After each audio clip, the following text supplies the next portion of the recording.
Assalamualaikum warahmatullahi wabarakatuh. Kita lanjut menjawab pertanyaan sahabat kita yang belum terjawab. Seperti apa pertanyaannya? Oke, kita cek dulu.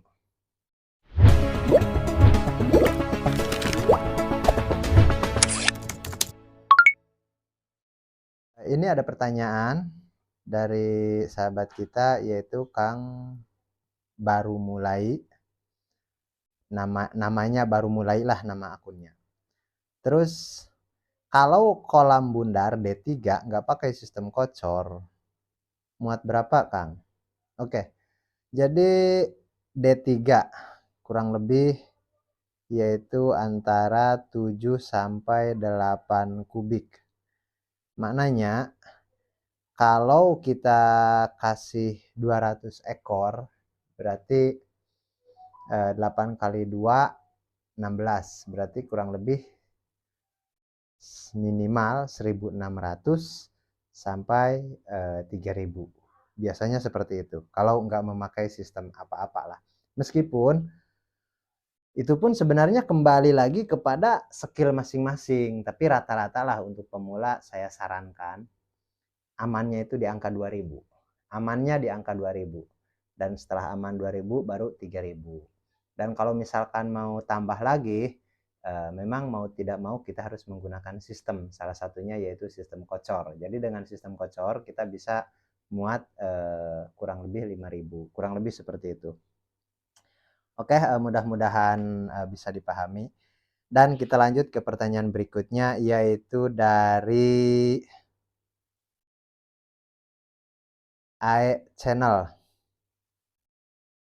Pak, saya dari awal tebar bibit, ada kematian setiap hari sekitar 50 ekor.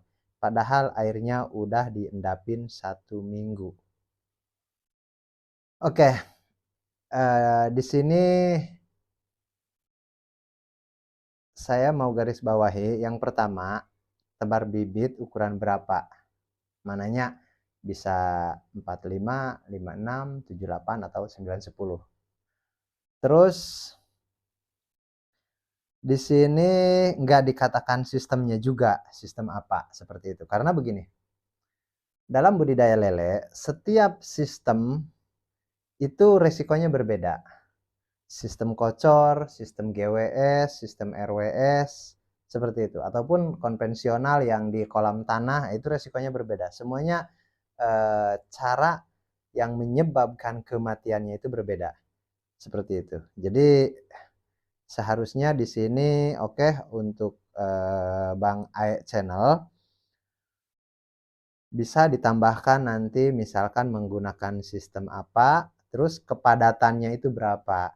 Karena begini, kalau tiap hari misalkan ada kematian 50 ekor, terus tapi tebarnya di situ misalkan 100.000, dan bagi saya itu biasa.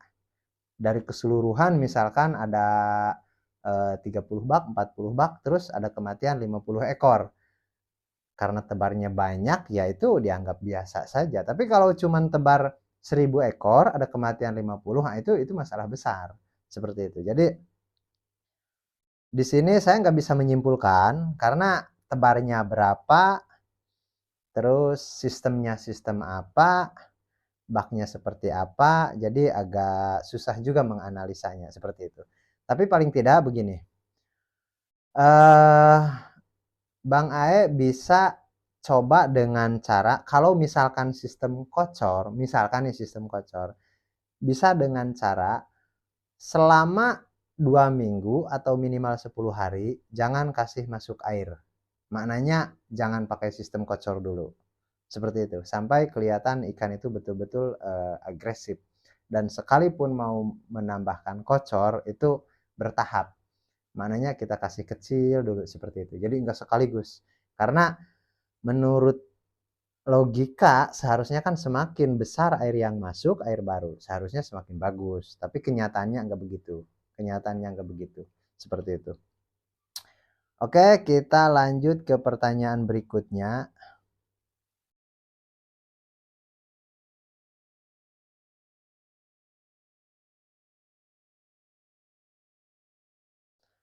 Nah, ini agak panjang nih pertanyaannya, sahabat. Ini dari orang awam. Oke, pertanyaan dari orang awam. Kang, saya pernah beli bibit ukuran 78 cm, 2.500 ekor di pendederan yang menggunakan air hijau atau GWS. Setelah saya pelihara di bulan pertama dengan sistem air hijau, juga ikan masih aman-aman aja. Setelah bibit tumbuh dan terlihat agak padat di kolam saya, hidupkanlah kocor air yang memang dari awal saya berniat mau dibesarkan dengan sistem kocor. Setelah ikan terlihat padat di kolam D3 yang saya punya, tapi kok setelah kocor masuk air mulai berwarna hijau pudar, ikan treble terus. Dari gantung terus, kematian, setiap hari pokoknya treble terus. Padahal dari kualitas air di tempat saya terbilang bagus, karena pernah diukur dari pH, kadar besi, dan lain-lain. Aman, tapi ikan treble terus. Dan malah setelah saya hentikan kocor dan ikan saya mulai isi dengan air hijau di kolam sebelah, ikan tanpa pengobatan apapun, cuma dalam 1 hari 1 malam puasa, ikan langsung normal. Nggak gantung dan nggak ada kematian lagi. Terus saya pernah beli larva yang diteteskan dirawat di air jernih yang dikocor 24 jam. Setelah masuk ke kolam saya dan saya dederkan dengan sistem air jernih dan kocor, larva aman-aman aja. Cuman beberapa yang mati, itu pun di awal tebar aja padahal airnya nggak diendapin. Terus atau di treatment apa-apa maksudnya. Jadi airnya nggak diendapin atau di treatment apa-apa. Ikan aman sampai panen di ukuran 9-10. Pertanyaannya, apa perawatan dan sistem yang di awal dipakai pemijahan jadi pengaruh besar untuk keberhasilan orang-orang yang membesarkan dengan sistem yang sama? Oke. Jadi di sini apakah semuanya yang Abang Awam coba ini semuanya pendederan? Oke, di sini saya mau garis bawahi dulu.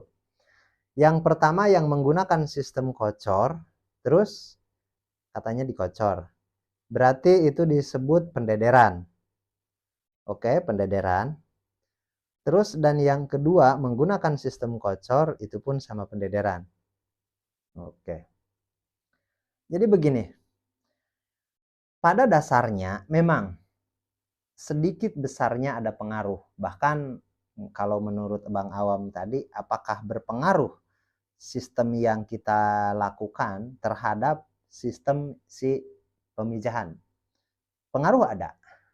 Pengaruh ada. Tapi itu bisa diubah suai atau kita bisa adaptasikan. Contoh begini.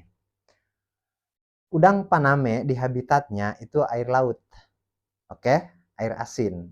Tapi kalau kita adaptasikan, diturunkan salinitasnya secara bertahap dan itu bisa jadi air tawar.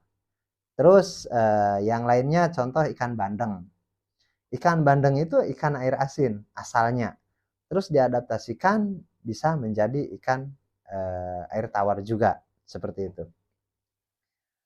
Jadi di sini sebenarnya kalau dikatakan ada pengaruh memang ada pengaruh. Tapi kuncinya adalah feeling kita untuk menyesuaikan di kehidupan yang baru bagi ikan. Contoh, di pemijahan pertama 24 jam kocor misalkan. Sementara kita di tempat kita susah air. Nggak bisa menggunakan sistem kocor. Kita bisa melakukan pendederan yaitu dengan sistem RAS. Untuk sementara sebelum diubah ke sistem yang lain. Karena itu pun sistem RAS itu pada dasarnya sistem kocor. Hanya itu tidak menggunakan air baru. Itu menggunakan air yang ada, di treatment dan dimasukkan lagi. Seperti itu. Dan itu aman. Terus kalau misalkan baiknya beli benih itu dari sistem yang mana? Sebenarnya begini, kalau kebanyakan nih daripada masyarakat yang memijahkan itu kebanyakan yang sistem konvensional atau yang biasa dipanggil GWS lah, air hijau. Nggak menggunakan sistem kocor 24 jam. Kalaupun ada yang menggunakan sistem kocor 24 jam, itu jarang lah, jarang bahasanya. Terus apakah aman kalau kita beli di tempat yang menggunakan kocor 24 jam? Sebenarnya aman, sebenarnya bagus, itu nggak masalah sebenarnya. Cuman kitanya yang belum memahami, menyiasati supaya ikan itu tahan di tempat kita. Sebenarnya begitu. Dan kalau misalkan abang awam ini harus pilih-pilih, berarti saya menggunakan sistem kocor harus beli benih dari yang kocor juga. Bagi saya untuk pembesaran enggak. Dan abang awam bisa buktikan dengan cara begini. Abang awam jangan beli benih yang kecil, jangan beli larva, cobanya seperti itu. Beli yang udah gede, tapi yang menggunakan sistem kocor, dan kita tebar dengan sistem biasa. Itu bisa, karena ukurannya yang sudah besar, seperti itu. Jadi, itu sebenarnya apa ya, salah satu cara melatih untuk bisa menyesuaikan si benih itu berada di tempat yang baru. Itu saja sebenarnya. Kalau masalah itu nggak masalah sih sebenarnya. Tapi itu pun kembali lagi kepada abang awam. Kalau misalkan abang awam bisa memilih dan kedua-duanya benih itu mudah didapat, yang biasa mudah didapat, yang sistem kocor mudah didapat, dan di situ abang awam tinggal menentukan. Bang awam mau sistem kocor, ya tinggal beli dari yang sistem kocor. Seperti itu. Justru kalau dilihat dari segi benih untuk pembesaran, bagi saya begini, yang paling bahaya, yang paling repot, dari pemijahan biasa, kita tebar di jaring apung. Kita tebar di jaring apung itu kadang-kadang agak adaptasinya agak susah. Karena di jaring apung itu susah diadaptasikan. Karena itu yang menyesuaikan alam sekitarnya, lingkungannya. Itu susah untuk diadaptasikan. Susah untuk disiasatinya. Seperti itu. Jadi kalau misalkan kolam, itu agak sedikit mudah. Kita bisa siasati. pH rendah kita bisa tambahkan. Suhu dingin bisa kita atur. Terus suhu rendah kita bisa atur. Kita bisa manipulasi lah bahasanya. Kita bisa manipulasi daripada yang di jaring apung. Kalau yang di jaring apung, kita beli benih, saran saya yang aman memang yang sudah di jaring apung benihnya itu. Karena kalau dari bak terpal kita pindah ke jaring apung, resikonya agak sedikit besar untuk pemula. Tapi kalau yang untuk yang udah tahu enggak ada masalah. Semuanya yang udah tahu itu enggak ada masalah sebenarnya. Berarti kita harus cari tahu dulu seperti itu. Kurang lebih seperti itu. Oke, kita lanjut ke pertanyaan berikutnya, yaitu dari anak rantau. Kalau sistem kocor dengan air yang memutar, apakah sama? Berarti air yang, sirkulasi berarti di sini maksudnya. Oke, untuk anak rantau, begini, sistem kocor maknanya itu kan kocor, air dari sumber manapun dimasukkan, itu kan kocor. Tapi bukan dalam arti asal ngocor. Kalau airnya dari situ lagi, kayak kita jualan, kalau di pasar kan ikan mas seperti itu kan, memakai air yang itu bukan kocor, namanya sirkulasi. Jadi air itu supaya berputar. Dari sana diambil, masukkan lagi ke sana. Itu namanya sirkulasi. Lain lagi dengan RAS, meskipun bahasanya sirkulasi, recirculating aquaculture system, tapi di situ ada tambahan, yaitu ada aquaculture, dan di situ ada kultur, yaitu kultur bakteri. Mananya ada pengolahan sebelum dimasukkan lagi. Jadi bahasanya air yang bekas itu kita olah, kita sesuaikan pH-nya, terus kejernihannya dan lain sebagainya, amonianya. Setelah itu kita masukkan lagi. Mananya itu Recirculating Aquaculture System atau kita biasa dipanggil RAS. Dan kalau sistem kocor yang mengambil air dari sana dimasukkan lagi ke sana, berputar hanya dengan pompa saja, nggak ada sistem yang lain, itu namanya sirkulasi. Dan itu nggak sesuai. Untuk lele itu nggak sesuai. Dan itu bisa biasanya masalahnya itu timbul sebelum mau panen. Contoh, 2 minggu sebelum panen atau 10 hari sebelum panen, itu timbul masalah. Kadang-kadang mati massal, mati mendadak lah bahasanya. Nggak tahu kenapa sebabnya, ikannya tadi pagi kelihatan sehat-sehat, nggak ada luka, nggak ada sakit, tiba-tiba mati semua. Seperti itu. Kadang-kadang terjadi hal seperti itu kalau kita menggunakan sirkulasi air tanpa ada pengolahan. Kurang lebih seperti itu. Jadi saran saya jangan melakukan sistem sirkulasi kayak ikan mas di pasar-pasar. Dan kalaupun di pasar memakai itu nggak masalah. Yang pertama itu jumlahnya sedikit. Yang kedua airnya terus diganti tiap hari. Karena tiap hari itu ada penggantian sebenarnya. Kalau nggak ada penggantian itu sama juga seperti itu. Terus kalau misalkan bertanya, berarti lele pun bisa kita sirkulasi tapi tiap hari ganti. Nah, kalau begitu bisa. Itu tujuannya kita sirkulasi hanya mau memanfaatkan atau menimbulkan oksidasi. Supaya ada DO terlarut di dalam air dengan cara kita mengaduk air. Seperti itu. Dan kalau itu boleh, tapi air harus diganti tiap hari. Atau kalaupun diganti tiap hari sama juga dengan sistem kocor dari tempat lain kan seperti itu. Hanya satu pompa saja bisa 2 kali kerja seperti itu. Jadi saran saya jangan lakukan sistem sirkulasi seperti itu. Untuk lele nggak sesuai. Oke, kita lanjut ke pertanyaan berikutnya yaitu dari Bang Paturohim. Bang, menurut Abang, apakah benar sistem tebar padat FCR02 seperti sistem PK yang viral di Facebook?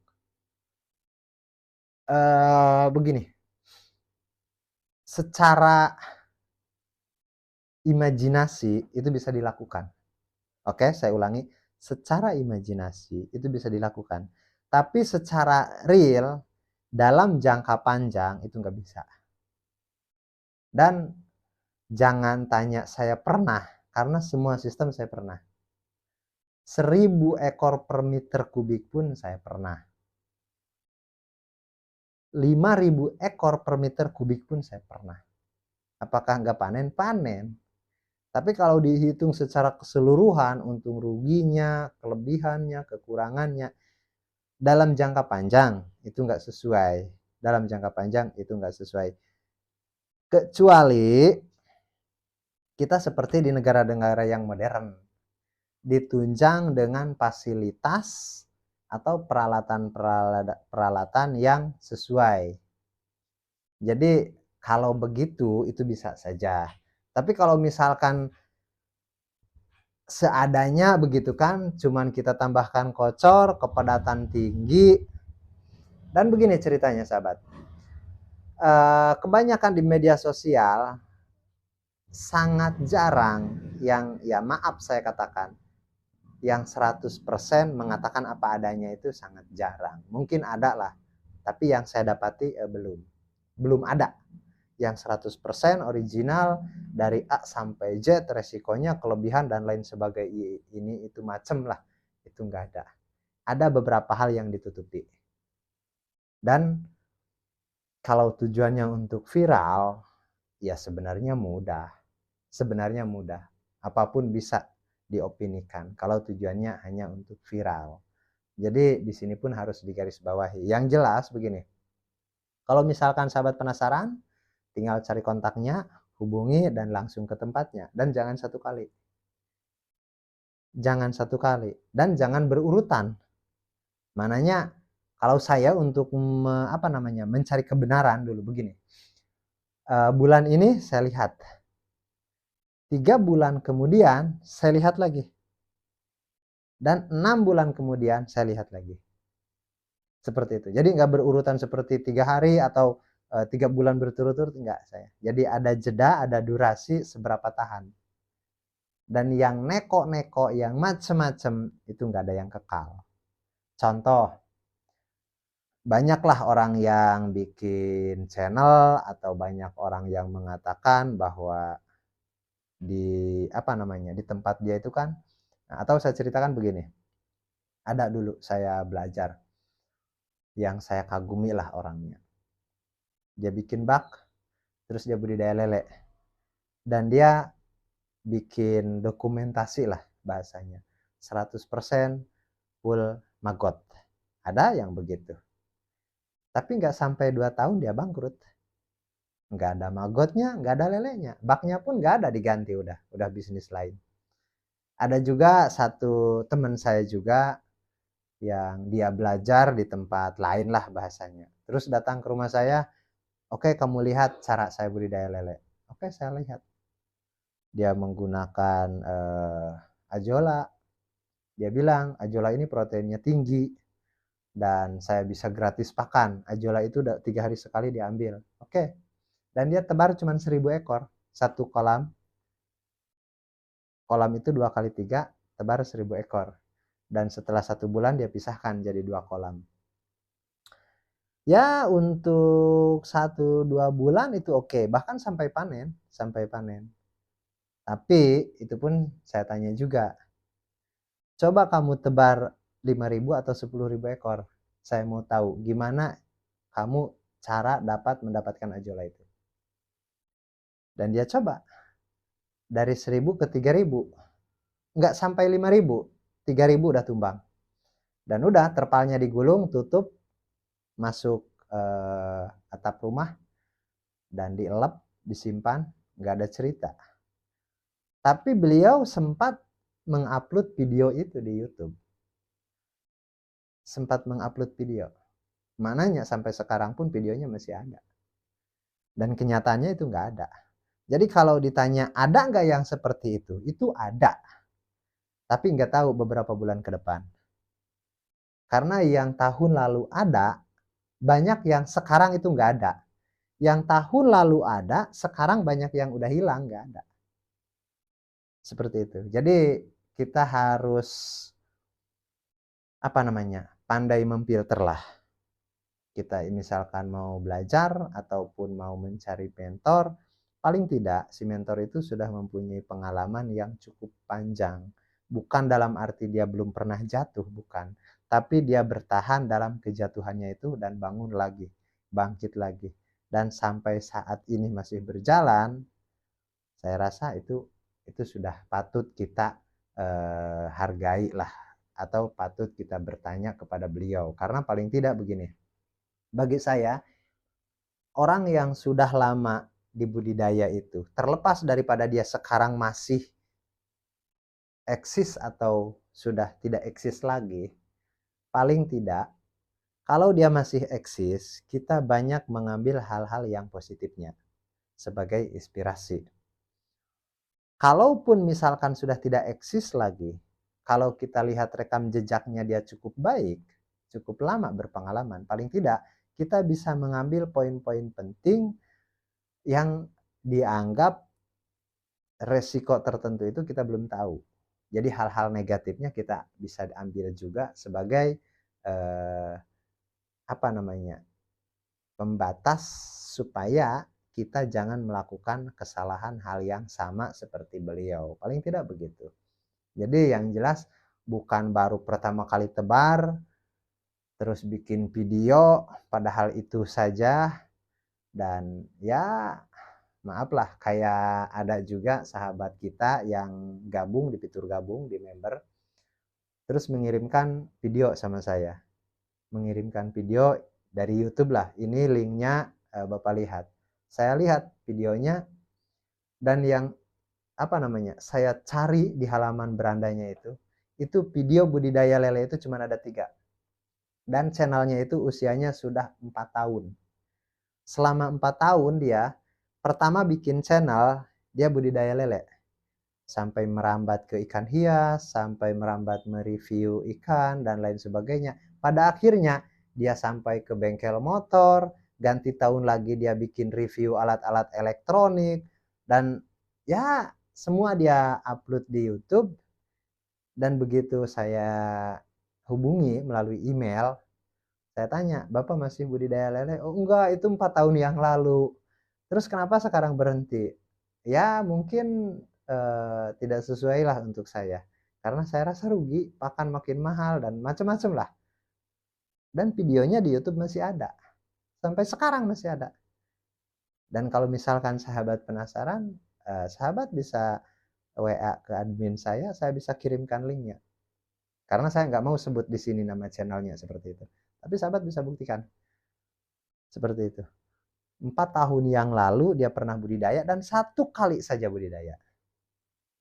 Bahasanya 1 kali budidaya saja, 1 kali tebar, selepas itu dia sudah nggak tebar lagi.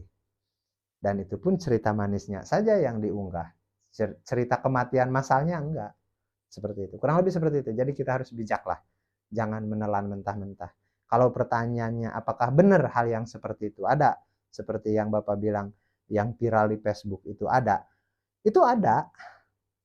Untuk masa di-upload video itu ada, ya ada.